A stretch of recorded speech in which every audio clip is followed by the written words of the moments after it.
Welcome to the Enterprise Excellence Podcast, where our purpose is to help create a better future. Learn from our world's experts how to improve your organisation sustainably. Learn how to achieve and sustain an excellence journey for yourself, others, and the planet. And I'm your host, Brad Jeavons, coming to you from Brisbane, Australia. We are proudly brought to you in association with SA Partners, a world-leading business transformation consultancy. SA Partners are a truly purposeful company focused on helping organisations achieve sustainable improvement for themselves, others, and the planet. Welcome to episode 100 of the Enterprise Excellence Podcast. What an amazing achievement. Em and I are here today to talk about the last 100 episodes and some of the key themes and key topics that hopefully you'll gain value from with it all sort of being pulled together. Yeah, it's amazing to think we're in triple digits now. Can't believe it really. And we're into our third year. Yeah, it's crazy. It's gone so quick, but thank you to all of you listeners for being part of this and making it so successful. Like the show's just gone from strength to strength, and it's up there and one of the largest now in its category for enterprise excellence and business improvement, which is amazing, so thank you. Yeah, thank you very much. You know, it's with our listeners and our supporters that we can continue to offer this to you, and on that, we'll shout out a big thanks to SA Partners. Yeah, we feel very honoured to be linked with such a purposeful company that truly does a great job in this space of enterprise excellence, and there's such a great fit between them and us, and it's been a pleasure working with them. So to all the team around the world of SA Partners, great job with what you do, and thank you for supporting this podcast and helping us do what we do. Yeah, and we've had a lot of SA Partner principles on the show. You know, a beautiful one we had with Kevin Zokai, yeah. Yeah, Kevin's been on twice, one on purpose and one on lean and green, which, you know, is the heart of this podcast, and, you know, he's been amazing. And then we had just recently on TPM, we've had on the team there all the guys that have done such a great job helping organisations around their performance of their factories and everything that goes with it. You know, John Quirk, Peter Wilmot and Andy Brunskill. And we'll have some more throughout the years ahead. You know, these guys are some of the best and girls about the world. I think there's a key indicator there. We need to get some of the ladies from SA Partners on at different times to share their knowledge. Yes, yeah, agreed. Yeah, so listeners, that's a call out to you if you can think of some ladies that would like to come on the show. We'd love to support more women in leadership and practitioners and have them on the podcasts. Also, everyone from diverse cultures. Like if you know of anyone who's really in this field in any country or location around the world where we could get that perspective and get their insights, that'd be amazing. So please put a shout out to anyone in that space and connect to us via the website enterpriseexcellencepodcast.com/contact. And we'd be really keen to know. We need to get more diversity on the show, and we actively want to do that. So please help us there. Yeah. I think, you and I were chatting before we came on air, sort of just reflecting back on why we did this and where the whole thing came from. Yeah, I think we had a pretty small little Miranda with us at the time. She was probably one. Yeah, under one. Yeah. She's just turned 4, everyone. So we've got a feisty 4-year-old on our hands at the moment. So yeah, she was quite small when we set it up, and COVID initially hit, you know, sending our world into a bit of chaos. And, you know, we found we had lots of time on our hands with our jobs kind of being put on hold. And, yeah, we thought, how could we help? How could we help? Yeah, it's a bit of a different situation now that COVID's hitting. We're sort of just soldiering on. Yeah. But back then we had lots of time on our hands. Yeah, a bit of extra time. And then I wanted to explain that create a better future piece that is at the pivot of it. Like if you look at what Em and I are about and everyone that we work with, it's that whole piece of create a better future. And if you look at it, the driver of it is that, like, the concerning factor is that we see that potentially there's a future coming for our kids and grandkids, that the environment's not going to be the same, the economy is not going to be as good as what we've got. Like, that is a possibility. The positive factor we know through all our great guests and all the work that's been done is that organisations and companies can play a massive part in shifting this direction. You know, we have so many people working for us, we have so much infrastructure, we have so much impact to a planet, either positively or negatively, so much impact to the economy positively or negatively.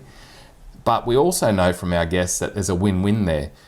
Any organisation can create, you know, cultures of enterprise excellence and continuous improvement and amazing project execution, engaging everyone. And they can get win-wins at the same time for economic and environment and social. And their people. And their people. There's no win-lose. It's all uplift. But it's just tweaking the few key things continuously, seeking perfection, which is where that word excellence comes in, because you'll never get it. It's like unattainable. But if you can keep working towards it, yeah, we'll have a better future. We will create that better future.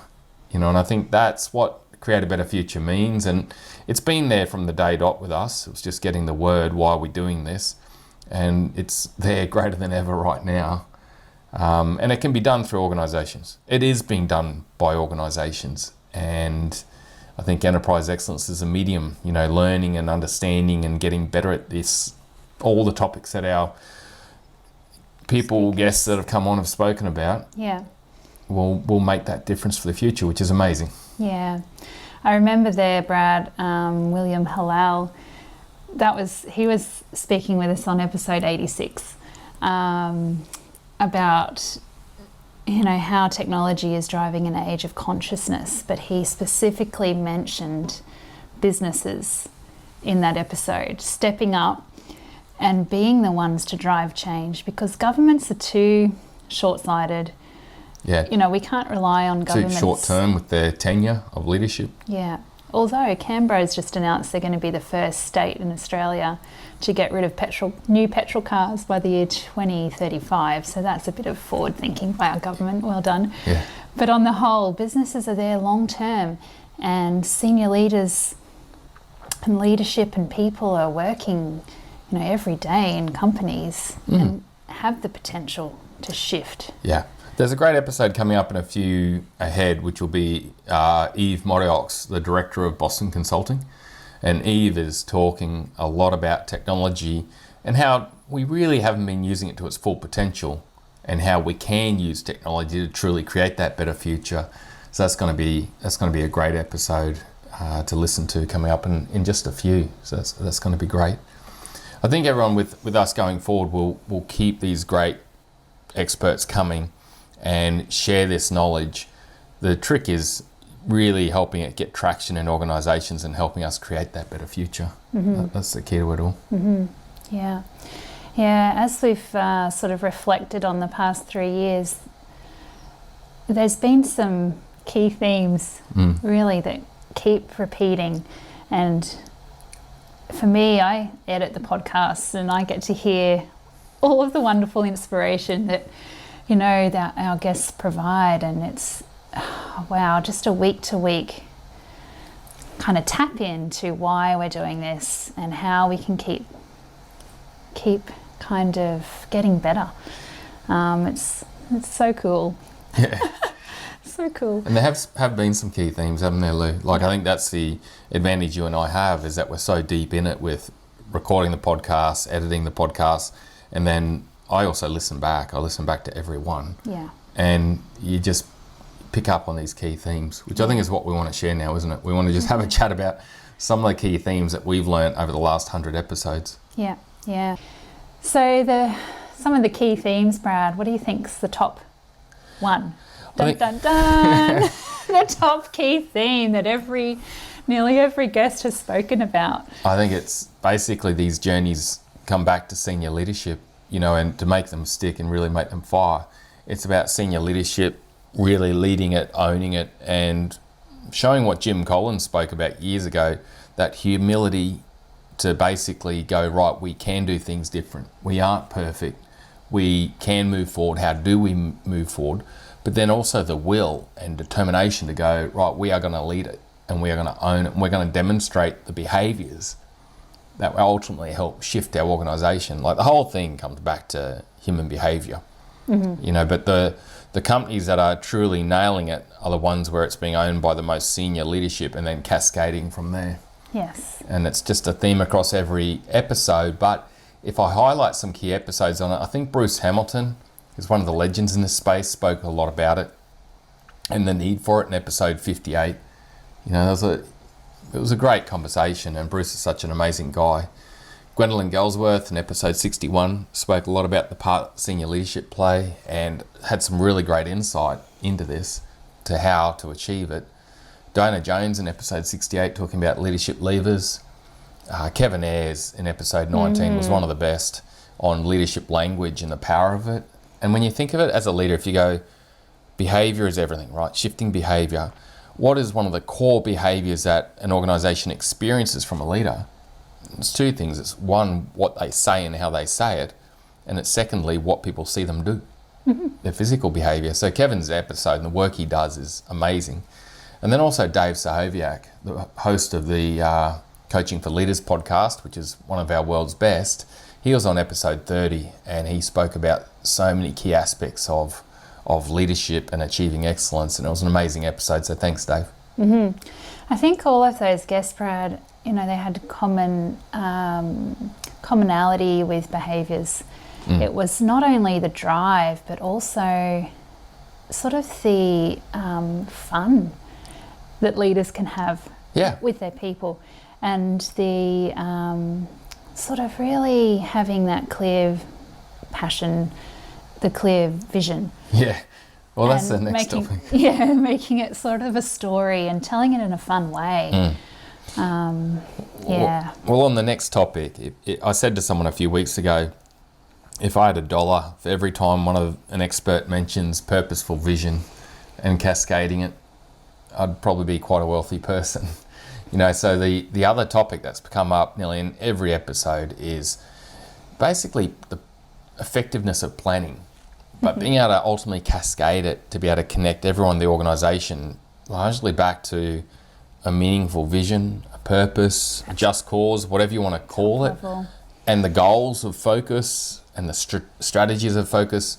But also there's an element I want to talk about, which is the culture of focus, like, you know, team charters and focus on key behaviours. Like, there's all this strategic and cultural piece, but the effectiveness to be able to cascade that from the executive to middle management to front line to the individual through your planning cycle, whether you call it Hoshinkanri, strategy deployment, strategy and cultural deployment, strategy and culture cascade, many names for it. But that really has come up a lot, you know, and it links back to basic human psychology and human ownership. I think we had Dan Pink on in an episode just recently talking about his new book, episode 74, where he's talking about the power of regret. But Dan is a legend of the book Drive, where he spoke about the power of autonomy, mastery. These aspects, well, how do you give that? You've got to be great at strategy and cultural deployment through your company, because then when people are focused and aligned and they own their plan and their just cause that links to the top line of the organisation, and there's a golden thread from top to bottom, you can give heavy empowerment and you've got heavy accountability, because they own the part they're playing to overall achieve the part that the executive's playing. I think that visual for me of the golden thread, linking the levels, it's such a beautiful way. If you think about the cyclical nature of that thread, the beauty and the sparkle of the gold, it can just bring that connectivity through all levels, the kind of respect for all people in the community and the organisation, and also that communication just flows. That's such a beautiful visual to think about. That's for me anyway. I like to bring it back to something simple and, you know, not get so bogged down with the terminology of all these transformation words. It's just, are your people connected via that golden thread? That's beautiful. Culturally and strategically. Some of the great episodes on this, everyone, I think were mainly, I guess, Chris Butterworth in episode 8 and 84. Chris talks a lot about the cultural deployment down to behaviours, which is really powerful. Pascal Dennis and Laurent Simon on episode 34, you know, they're legends in this space. Michael Jose, he was another one on this on his episode 60. It was amazing, his conversation, because it really created clarity on cascading culture and, operational focus and performance with him. And Jeff Sutherland, of course, with episode 6, but then episode 70 where he spoke about agile scrum at scale, which is like, to myself and people I work with, that work that Jeff's done on agile scrum at scale is just beautiful. It just pulls it all together in one simple system. Yeah. So well done, Jeff. That was awesome work you did, mate. Not that you haven't done amazing work throughout your whole career. And there's some great episodes, everyone, if you haven't heard them, to reflect back on. But I've got to admit, Dr. Kevin Zokai, every one of his episodes, he talks about purpose. The SA Partners team when they're on total productive maintenance, John, Peter and Andy Bronskill on episode 98 spoke a lot about it. We've just right throughout. We've got one coming up too, actually next week, episode 101. Tim Franz and Seth Silver talking about really developing the relationships and the partnerships at work in a respectful. Yeah, they got a great analogy, which is a rowing analogy that links a lot to two in a canoe. Two in a canoe, which aligns a lot to this requirement of getting that strategic alignment, but also connection to a purposeful vision. And yeah, it's a real episode to listen to because they make it so visual and so simple the way they describe it. Yeah. Yeah, coming back to those visualizations, it's such a, the golden thread and the two in a canoe, it's... Yeah, you'll learn about that next week, everyone. Beautiful. Yeah. You go, what were you going to say? The next topic that has been coming up consistently is that getting that planning and connectedness and cascading around culture and strategy from top to bottom in an organisation, really critical, but then how well do you execute it? It's all well and good to have a plan and be rallied around a purposeful vision, but if you don't execute, it's not worth whatever it's written on, or the whiteboard, visual board it's been put up on. And so that's the other key topic that's come up over and over and over again, is how effectively do we execute on our plan? Now, if you think of execution, yes, it happens out in the workplace, but a lot of project execution or in continuous improvement execution, it happens through people coming together in teams, small teams, we've learnt, 5 to 8 people, and having a system or a process they run to be able to execute that. Now, I think Jeff Sutherland has it nailed with the 3 key pillars: transparency. Whatever we're trying to execute should be visible at any time. Inspection, does the team have a meeting rhythm around it? Now, so many guests have spoken about meetings don't have to be an hour long. They can be 5 to 10 minutes, maybe a bit more frequently, to keep that intensity on it and that focus on it and allow for a more rapid adaptation. And, focused on that visual, the visual plan. Board or electronic board. And then the third part is adaptation. How well does the team adapt based on what they're seeing on that visual board, whether it be electronic or physical? That's such a common theme that's been coming up.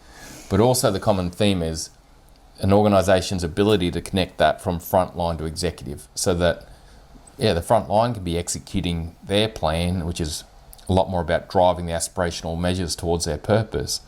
But if they've got an impediment they can't deal with, how does it rapidly get to the right level of performance meeting to be dealt with? So is that their manager being able to solve that? If that manager can't solve it, how does it get up to the next level?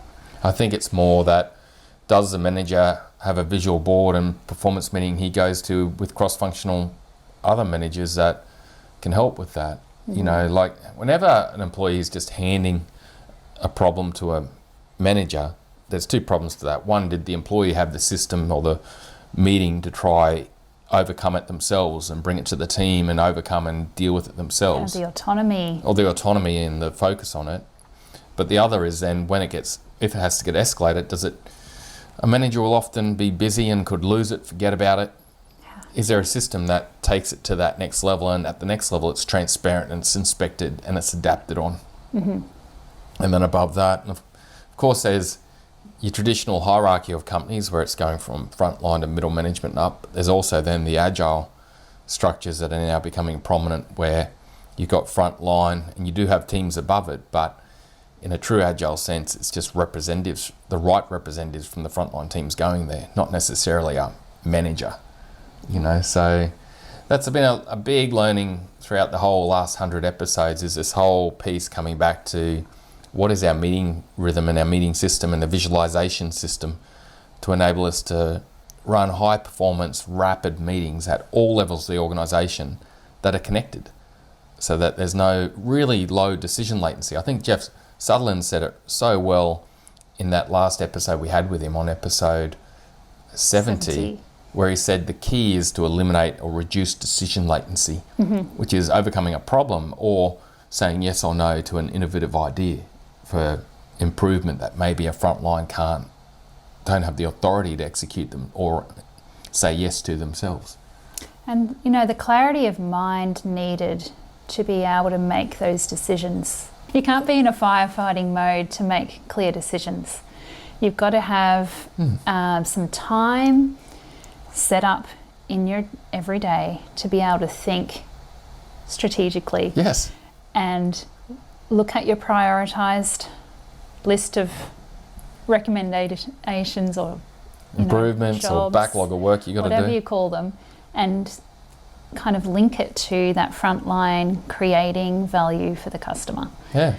If you're not having that time in your day to think clearly about your tasks for that day, for that week, for that month, whatever your planning cycle is, you're living in that day-to-day chaos, the firefighting, the whirlwind. And I think it too, Em, on it, it comes back to the team, we over me, so, having those small, short, sharp meetings as a team to bring that focus back to the plan and back to our key goals and vision and execute from there at all levels of the company. Yeah. But it's got to flow. I think the key theme we heard was flow from the bottom up, that rhythm. And there's a critical. Beautiful clip on our YouTube channel about Tom, is it? From Insignia on his board? Yeah, Tom Connolly. Tom Connolly. Leader of his internal sales team. Yeah. We'll put the link in the show notes, because really for a frontline team, if you want to get a visual on how a beautiful team works, with a lovely board, with a driving passion, with their job opportunities split up into what they're going to do, what they're doing and what they've done, what performance measures they've got. Yeah. It's all on there. And their just cause, they really rallied around it. I also had Tom and one of his team members in a training session just yesterday, and one of his team members has just moved to another team. And I asked, they were both in the training. Tom was there, who was her previous leader, and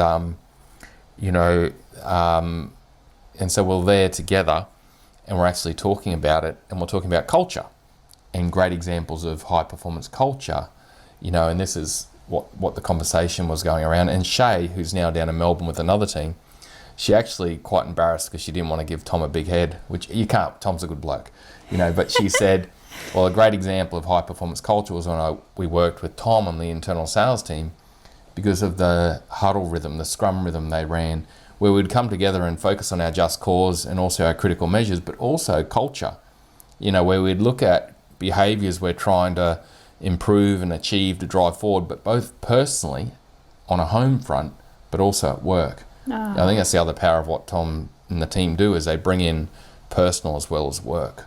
And, it was just great to see that, a team member who's been involved there for a little bit is actually referring back to that as one of the high performance cultural memories. How often did they huddle?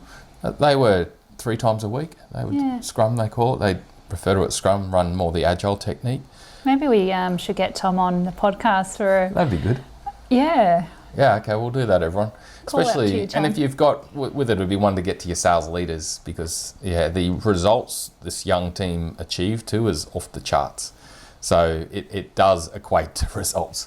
They've taken a department that was typically struggling and not coming in to blasting budget. I think they came in nearly 20% above last year, Wow. and have won some amazing business and retained accounts, just drove those measures way up in performance. So So that regular huddle. yeah, regular huddle with the right focus and the right process behaviours. to it. Yeah. It's cool.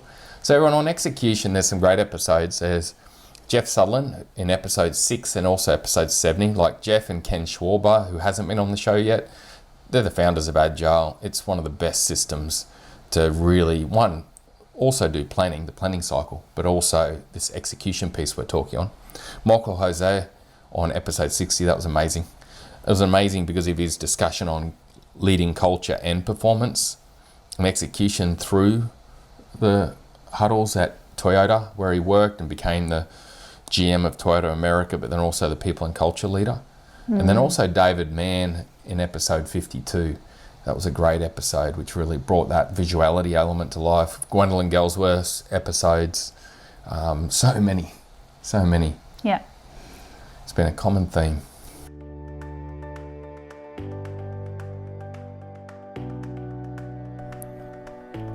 When I was first involved in deploying enterprise excellence, I gained so much from being able to connect with global experts like Chris Butterworth, Alex Teo and Peter Hines.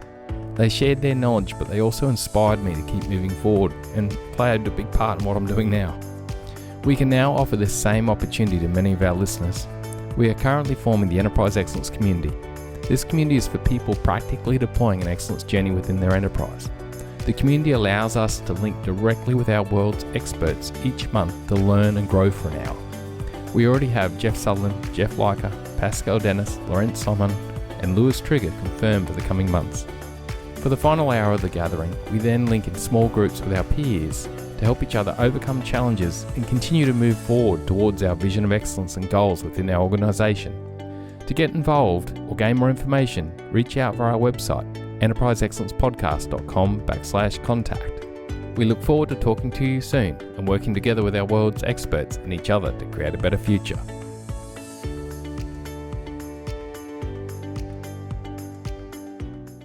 The other part that's come up so much is that, and I think you said it, Em, where do we create value in a business for our customers? It's at the front line. Basically, that's where we're going to win or lose the game day in, day out. Yeah, that's a big shift, isn't it? Thinking that way. Yeah. And the level of, communication and contact needed with that customer kind of centric focus. Yeah. Yeah, you as manager, I think traditionally you get drawn away from the customer as you rise up the levels. And from the frontline employee. Yeah. And so really the customer can be the success of the business or not. And seeing employees as your customer, as a leader or a partner at least, is so critical to it, because when you've got a culture where the front line feel disrespected from the executive and the executive feel annoyed at the front line, how are people going to be rocking up to work in a good headspace to really want to achieve excellence? They're not. And so there's a few themes. This theme's come through time and time again throughout this show. But I guess the key to it, first of all, are your frontline teams set in silos and fighting against each other, or are they aligned to the customer, either their internal customer or in cross-functional teams like in Agile, and extremely aligned to the value stream and their customer value? That's like one of the themes. But then, like you said, Em, the other one then is, what are the leadership behaviours we're doing to serve the front line? It's a leaders real who serve. flip, isn't it?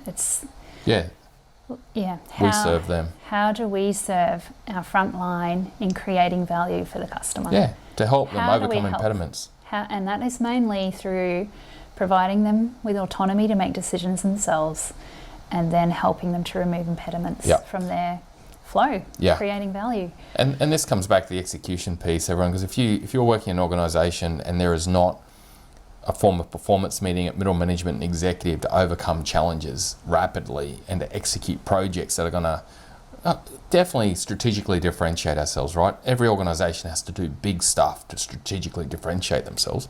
But then there's this other aspect of being geared in that middle management and executive to execute projects well, to overcome impediments that the front line's facing. You know, so that's critical. And the other bit is the planning cycle we've already spoken about to help all teams adapt and focus and stay focused. But the final thing is, I think Michael Bremer was the legend of it in episode 54 and 5, where he talked about leading from the front. You know, Michael wrote such amazing books on leaders' ability to go to Gemba and walk the front line and learn from that. Also, Chris Butterworth spoke about this really well when it comes down to that concept of learning in the episode 84 that we did with Chris, and so many of the other guests, you know. So Well, I-driven leadership with Gwendolyn Galsworth. yeah, in episode 43. Yeah, that was amazing. Yeah. And So really giving power to the front line, giving them their power. They have the ability to do a lot more than a lot of leaders give them credit for. yeah. And the other great episode on this topic, of course, is David Mann with episode 52 with his concept of leader-centered work. David's a bit of a legend in that space.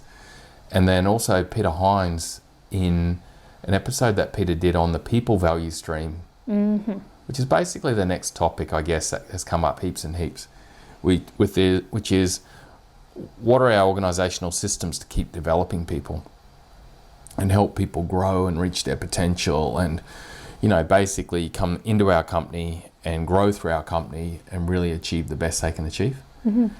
And this is that whole concept of Peter Hines and Cheryl Jekyll, they call it the employee value stream. Other guests have called it the using employee journey mapping to be able to constantly think about what is that employee journey and how do we keep enhancing it.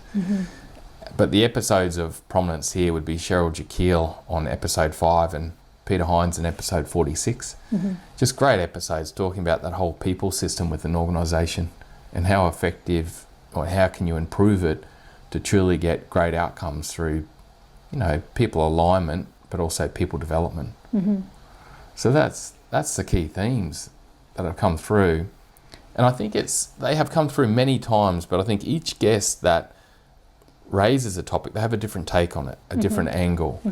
And I think it just helps really keep it front of mind, but also keep learning on these key aspects of the importance of senior leadership, the planning cycle, both for work and then also day-to-day execution, frontline people, and getting them customer aligned, but also then that servant leaders who serve, really supporting them, you know, Gemba, leader-centered work, all these key things, and then the people system, you know, to help people grow and develop ongoing. Yeah, I think, you know, there was so much gold in that first year of the podcast. So if you're just joining us now, you know, you've got a previous 99 episodes that you can go back to and listen to again and again and pick out your favourite ones. And yeah, and please connect everyone too. I think it'd be great if you've got an idea, if you've got someone who wants to come on the podcast, if you've got something you feel you can share on the podcast, please reach out. Yeah, we'd love to have more of you on, more of our community on. Yeah. And as we said before, more of a diverse sort of guest pool. Yeah, going forward. Yeah. The one episode I think I've missed and I overstepped, I want to talk about just back on planning, is planning for the day-to-day, you know, just getting flow and harmony through the front line. Ian Glenday on episode 91, unbelievable. His book, Lean RFS. We've got Rick Sather who wrote it with him. He's coming up. He's coming up in a few. Unbelievable. Yeah. They just demystify Hayunka and basically have an English version of that is so simple and amazing. Yeah. And I guess personally, I see so many companies where day-to-day is just chaos, and a lot of the root cause comes back to chaos in the planning system for day-to-day work. And yeah, Ian and Rick, just amazing. So I think there's so much gold in there to help organisations out there just learning about Lean RFS and get some of the noise out of the day-to-day business. Yeah. You know, I'm a teacher by trade, an early childhood teacher, and a lot of people when they hear that think, oh, little kids are managing 30 of them in a classroom, and that can be absolute chaos if you don't have a plan. And the plan's not stabilised. The plan has to adapt rapidly. And well, just if you don't have a plan for your day, you're absolutely stuffed.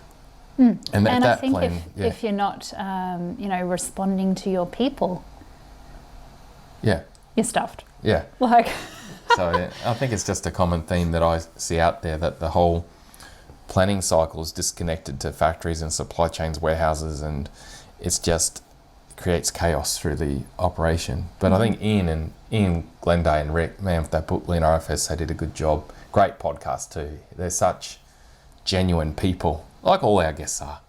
All of our guests are just so giving and so amazing and amazingly humble. yeah. So what's to come, Brad?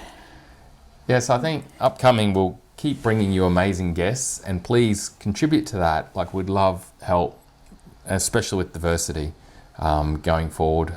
And diversity of topics, I should add too. I think there may be topics that we're not getting enough of on, and if you have someone or yourself, Or a burning topic, please reach out. and we'll try our best to find someone who can help us with that. Yeah.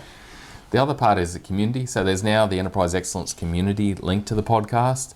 And this is becoming a great success story because as part of the community, you can connect with our world's experts every day. We had Jeff Sutherland with the community last week for an hour where he presented for 45 minutes, and then the community got to ask him questions just via a Zoom meeting.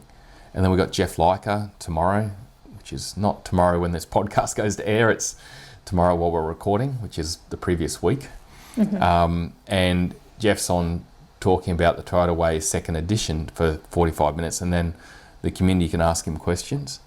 But I think the big thing that the community is finding is the breakout rooms after these sessions, where we break out into small groups, really of people of relevance to us, similar industry but not competitors, where we can then talk about the guest speaker but also help each other on our journey. And the community's been really working with me to improve how we run that breakout session. There's a little bit of structure to it now that helps people keep track of what we want to do and help each other move forward using some agile techniques.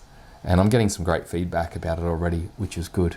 Great. So I think, funny enough, you get to learn and practice these techniques as you're actually part of the community, which is another great outcome, really, to help people learn best practice and really help it go forward. We've got free access to that community until September. So, if you want to jump on board, reach out to us. We'll put you into the August community meeting. Which is Pascal Dennis and Laurent Simon on planning and strategy and cultural deployment. Awesome. Which is critical. They're wonderful to listen to. They are so inspiring. And if you want to come on board, you've got 2 more months where you can come into the community and access it for free. Yeah. And Lewis Trigger is then the next one up. And Lewis Trigger on theory of constraints. So we didn't mention it. But another cracker. The whole theory of constraints just takes so much noise out of your whole project execution and improvement efforts. And Lewis's episode was also one of my favourites when it comes down to it. It was episode 31. It was amazing. Straight after Dave Stahoviak's at 30, so it was a cracking sequence of podcasts. Yeah. But Lewis has been kind enough to come on for an hour in September. And it's been good because we've given these 5 or 6 free ones. We've had some cracking guests. And then the community's not that expensive going forward for a place anyway. And we'll keep bringing cracking guests that you can learn from. I think the biggest power is learning from each other and getting help from each other, particularly if you're a senior leader trying to lead an excellence journey, or you're a practitioner, you're a quality manager, safety manager, business improvement, CI, lean, operational excellence, whatever you want to call it, your job, environmental manager. You just end up in this network, short and sharp, like it's only 1 hour with the guest and then 1 hour with each other.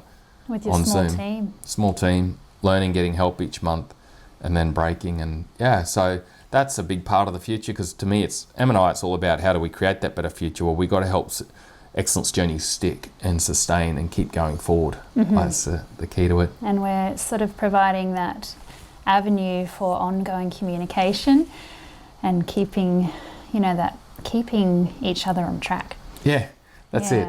We can get help. I've had lots of help through my career from key people, like just a few: Bob Simpson, Sharon Richards, Boyd Rose, James Paulson, Susie Young, Neil Jorgensen, Andy Hecky, Jack Winson, so many. I'm sorry I didn't mention everyone. I could rattle off probably 20 more. But yeah, I think it's community, teamwork and community is everything. And colleagues can really provide that sense of mentorship. If you haven't got a mentor in your professional life, come on board and reach out with your fellow colleagues. They can really provide that gap for an inspiring mentor to help keep you on the journey. Yeah, it's so key. That's a great part. A lot of those names I rattled off are part of the community. So it's pretty cool. They're my mentors and my support, over the years. Yeah. What's happening going forward too with the community is that we will be drawing guest speakers on the podcast from the community, but we're not going to promote it. I listen to some podcasts where they go, "Oh, this person is from our community," and I really feel like it diminishes them because it's like, "Oh, they're getting a free onto the podcast." That's the impression I get. I think it's like, so what we're going to do, but we're drawing from our community once a month a podcast guest, but you're not going to be promoted that you're part of the community. You're going to be promoted on as the expert you are. Like our community is full of experts on enterprise excellence, no matter what, across many flavours of it.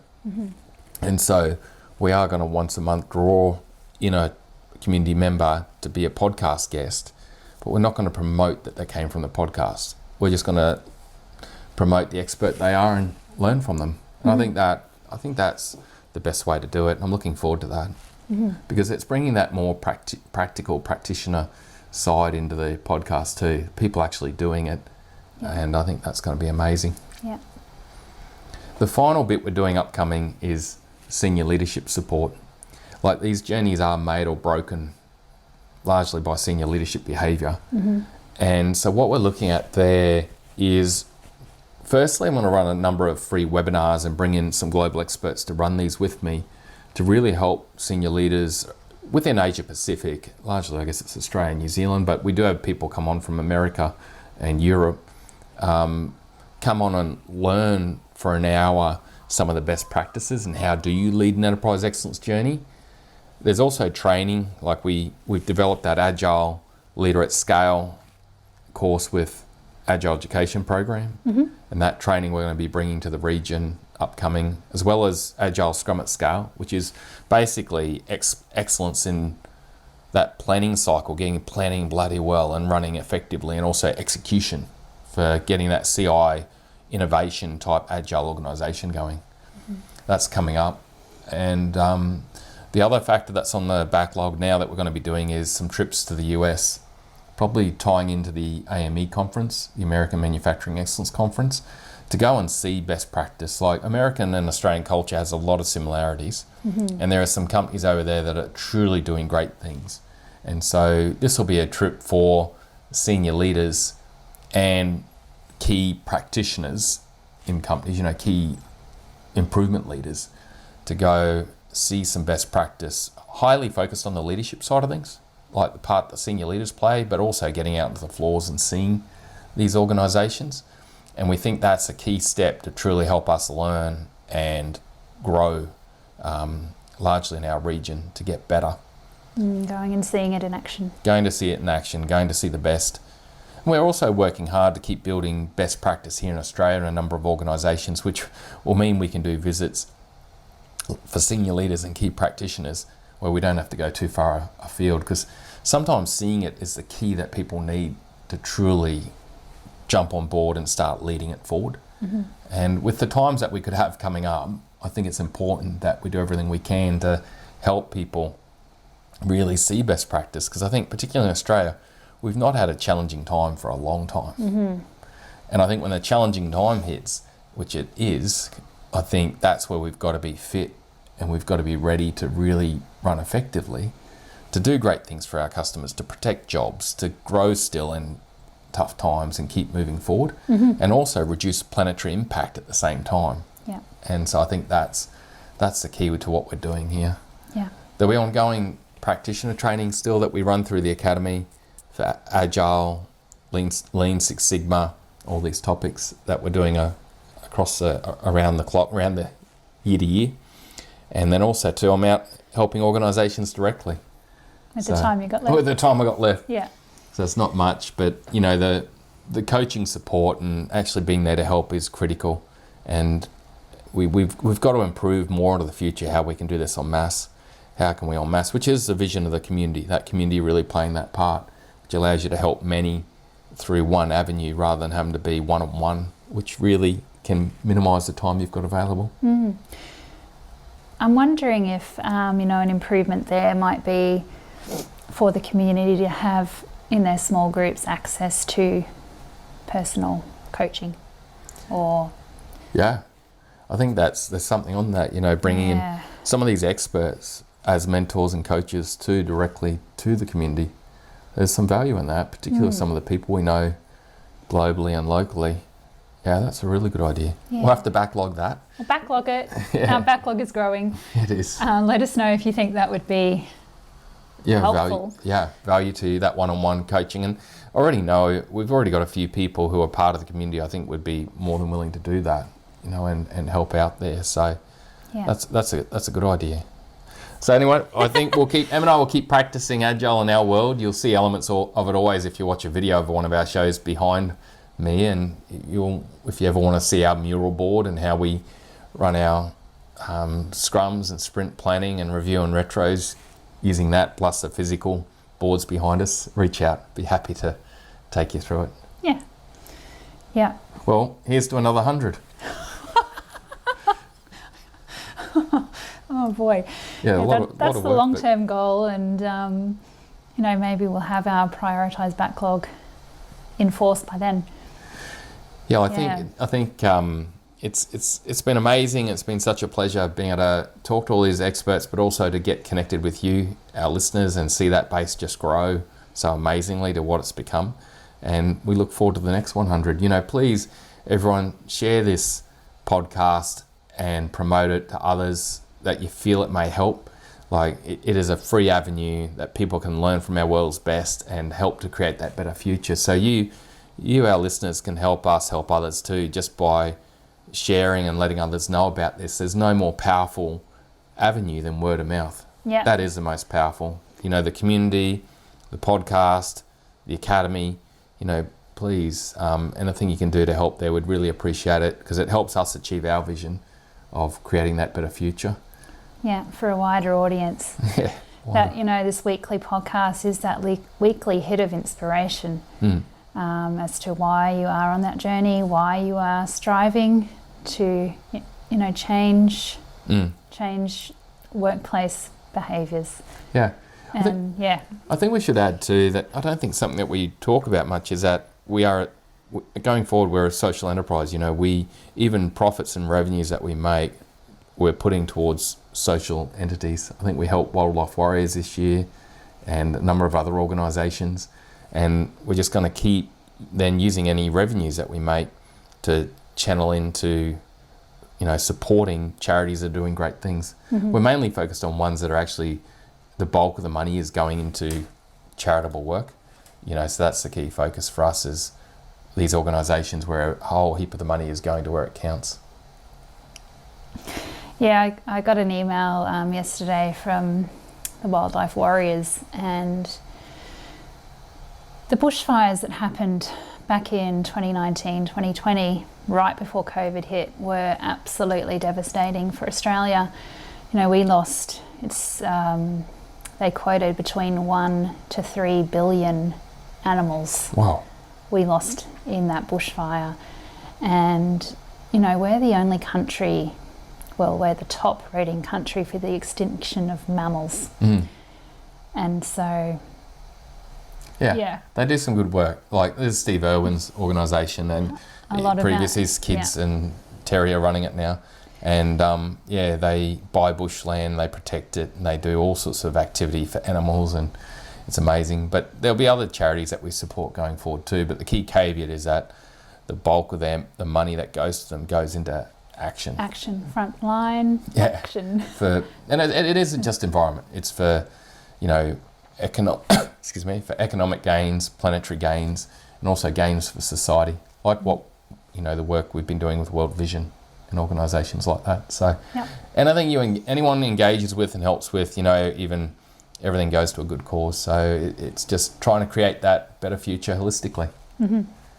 Yeah, well, thanks, Sam. Thanks for all the work you've done over the last 100 episodes. We really appreciate it. Yeah, and thanks for bringing me into the podcast. You know, I'm happy to wear the hat to help. And Yeah. Well, certainly without us, it's not going to happen without you and I doing what we've done with it. And of course our sponsor, Yeah, SA Partners. Thank you. So thanks again, SA Partners, and thanks everyone. Hope you enjoyed the episode on our reflection of 100 episodes, and we'll see you next week. There's some cracking ones coming up, so enjoy. Yeah, we'll get them out to you, and thanks for helping us create a better future, everyone. You're doing a top job. See you later. Bye. Bye. What a great episode. I always love recording a show with them. So genuine and so to the point. I hope you gain value from it too. Remember to like, subscribe and share this podcast to help others, and share the information and all the other episodes that are there in the backlog that we spoke about. Also, as part of this episode, we're releasing a bookshelf on the website enterpriseexcellencepodcast.com, which covers a lot of the books of guests that have been on the show and many more. It's a real treasure trove of knowledge and information to help you create a better future. We will keep this bookshelf updated, and if you've got any ideas and suggestions for books and information that we should add to it and future guests, please let us know. Thanks for being part of our community. Thanks for helping us create a better future. If it wasn't for you, we wouldn't have a podcast. Bye for now.